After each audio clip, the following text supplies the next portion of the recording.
actually listened to it on the Joe Rogan podcast, and I want to thank that just Joe Rogan for helping me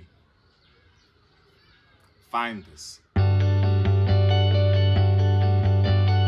Hello and welcome to my channel, Ollie's channel, and this is day 567, and everything is still going a-okay on the sober October side. I'm still sober, yeah, and I'm proud of it. It's the weekend today, first weekend of, well, it will be the second weekend, but this is the first weekend where I'm not doing anything and just chilling at home. I don't have any cravings. I'm struggling a little bit with the fast. I'm getting hungry a lot.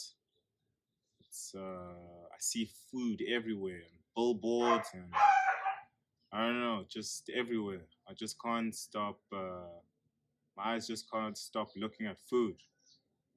But on the flip side, each meal every day really counts and really makes it special. I don't know. I'm really thinking about what I'm eating, what I'm taking in. I'm drinking a lot of water, which is good. I'm usually a Oros man. Thursday was really hard. I got into a car accident, a hit and run. A truck driver drove past my car and hit my side view mirror. Luckily, it wasn't that major, but I really got depressed after that. And then I got stopped by cops 3 times after that. And I didn't have my license twice while they were stopping me. It was as if I was high. I don't know.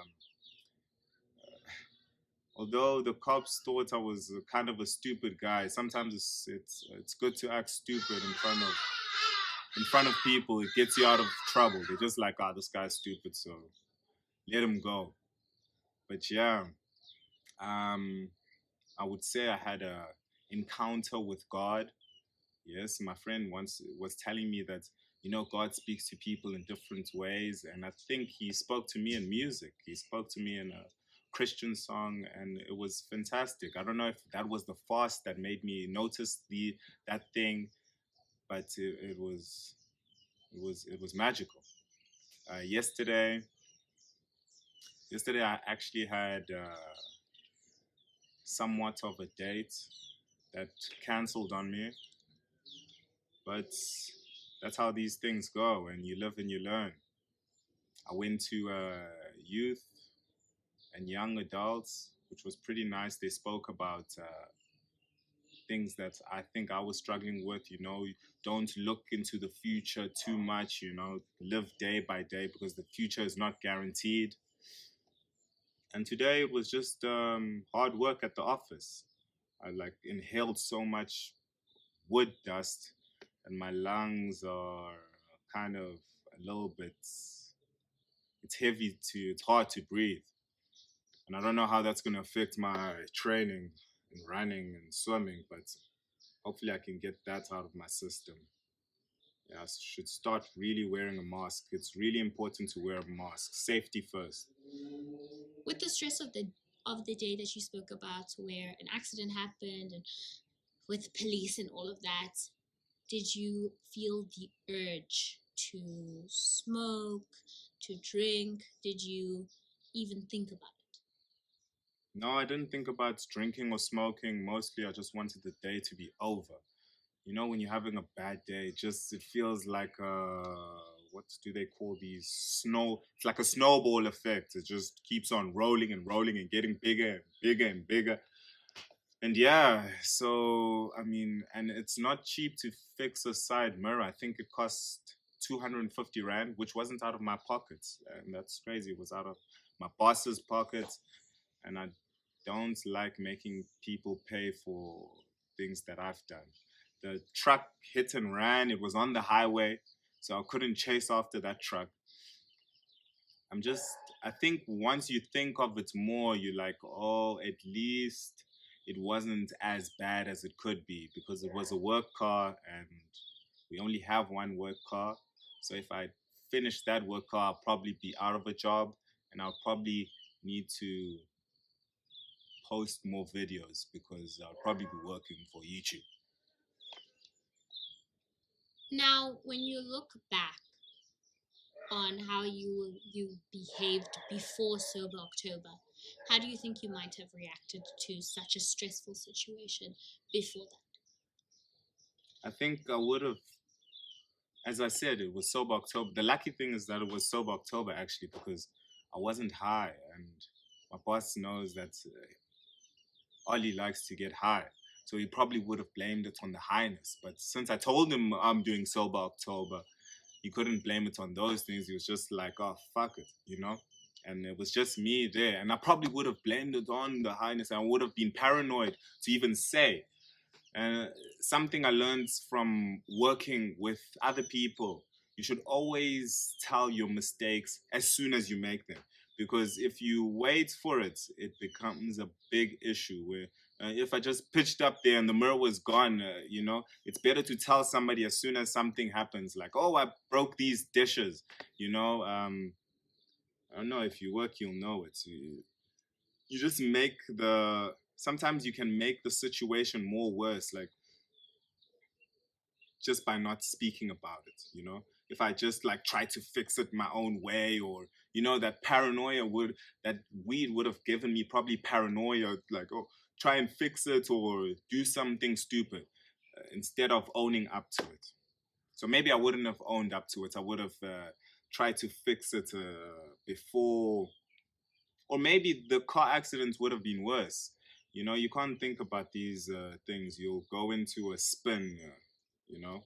But it really bummed me out. And when the cops pulled me over, it was the craziest thing, because it was in like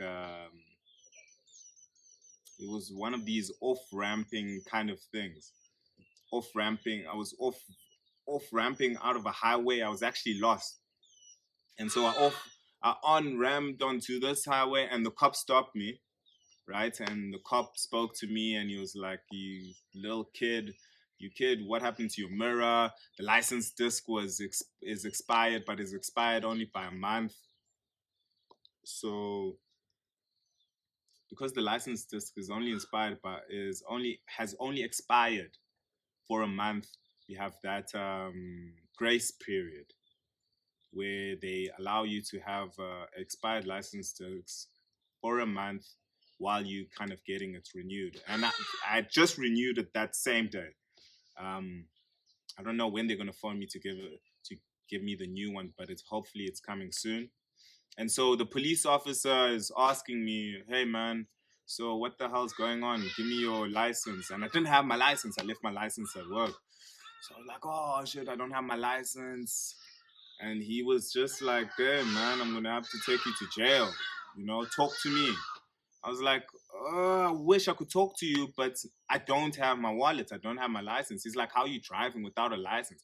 And you have a broken mirror and this and that, and you've got hair." Like, he was complaining about my hair. He was like, "You kid, you're probably stupid because this hair is burning you up." And then he gave me grace. So I was really thankful for that. But there were cops just below there, right? It was the craziest situation. They were just below, and I was lost. And you know how Johannesburg CBD gets? It's frantic. You don't know. Sometimes you don't know where this one is going and where this one is going. And Waze wasn't working. It was just the worst. So I end up turning into actually the cops that were at the bottom. And then the next cop talks to me, and he's like, "Oh, you don't have your license." You Same story, same everything. He's like, "No, I have to take you. I have to take you, little boy." And I was like, please, this thing." And I just think I was lucky. You don't ever count your blessings until they come. Yeah. And so he also was like, fuck it, go. So I quickly went back to work, got my wallet. So I was going to fix the side mirror. Then I got to I went to the place where I was going to get the side mirror, and then I got stopped again. But luckily, I had my license there, and the third cop was just chilled. He was like, I was just thinking it just was my day, And the third cop was just like, "Hey man, go fix your side mirror." I was like, "Hey, thank you. You know, you have to act like a small boy when you're in front of cops. Yes, yes, thank you so much, sir. Thank you for doing your job. Yeah. So it was all in all these days, or I can see a blessing. I can see an improvement on my life. I would recommend it for anybody. You know, I was telling, I don't know who I was telling my boss, but a sober mind is needed. You know, I was never sober. I was always smoking or drinking or doing some shit.